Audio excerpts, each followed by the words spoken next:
اللہ تعالیٰ فرماتا ہے زمین میں نکلو اور جاؤ، اور پھر تم جو کچھ بھی دیکھتے ہو اس پر غور کرو، اور صرف غور ہی نہ کرو بلکہ تمہیں چاہیے کہ ایک دوسرے کے ساتھ اس کا بیان بھی کرو، کیونکہ ہر انسان کو اللہ تعالیٰ نے صلاحیتوں سے نوازا ہے۔ اور پھر جو بھی سچی بات آپ کے سامنے آئے جو درست ہو، اس درست بات کو ماننے کے لیے بھی تیار ہو جاؤ، بجائے اس کے کہ میں اپنی رائے پر، اپنے خیال پر، اپنی سوچ پر پکا رہوں اور سچ ماننے کے لیے تیار نہ ہوں۔ مجھے چاہیے کہ اپنے دماغ کو کھلا رکھوں، اور جب میرے سامنے کوئی سچ بات بتائے، حق بات بتائے، تو میرے دل میں اتنا ظرف ہونا چاہیے، میرے اندر اتنا حوصلہ ہونا چاہیے، اتنی ہمت ہونی چاہیے کہ اس سچ کو تسلیم کرنے کے لیے تیار ہو جاؤ۔ اللہ تبارک، جس طرح حضور علیہ الصلاۃ والسلام نبوت کا پیغام لے کر آئے اور انہوں نے ہمیں بتایا کہ اللہ تعالیٰ ایک ہے، انہوں نے ہمیں بتایا کہ اللہ رحمان ہے، انہوں نے ہمیں بتایا کہ اللہ تعالیٰ رحیم ہے، انہوں نے ہمیں بتایا کہ اللہ تعالیٰ غفار الذنوب ہے، انہوں نے ہمیں بتایا کہ اللہ تبارک و تعالیٰ اپنے بندوں سے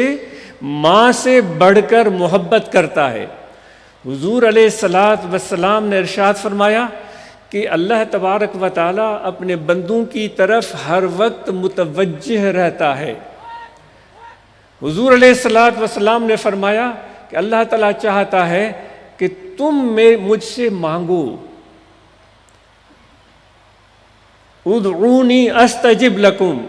حضور نے فرمایا، ہمیں سکھایا کہ اللہ تعالیٰ فرماتا ہے کہ تم مجھ سے مانگو، اس چیز میں مت پڑو کہ میں تمہیں کیا دیتا ہوں کیا نہیں دیتا ہوں، تمہارا کام ہے کہ مجھ سے مانگو، اور پھر میں کیا دیتا ہوں وہ مجھ پر چھوڑ دو، کیونکہ میں حکیم ہوں، میں خبیر ہوں، میں علیم بذات الصدور ہوں، میں زیادہ جاننے والا ہوں، میں زیادہ باخبر ہوں۔ وہ کہتا ہے کہ جو تمہارے راز تمہارے دلوں میں چھپے ہوئے ہیں،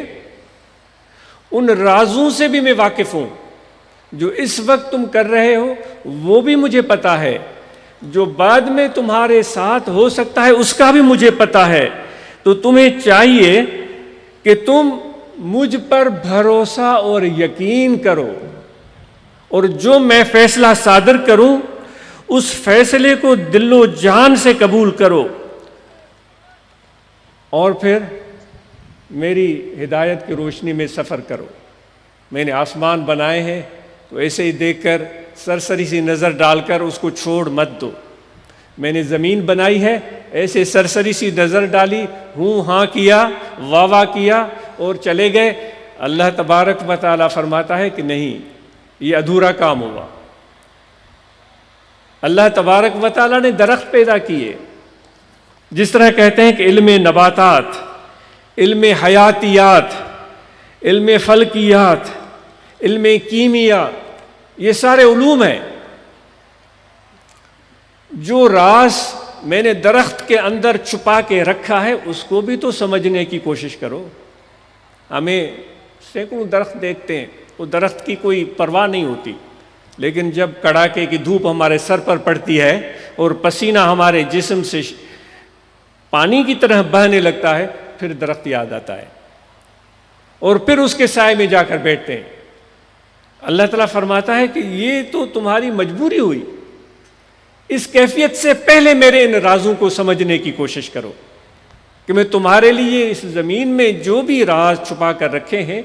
ان کو ٹٹول ٹٹول کر، ڈھونڈ ڈھونڈ کر ان کو سمجھنے کی کوشش کرو، ان رازوں کو پانے کی کوشش کرو تاکہ تمہارا سفر مکمل ہو۔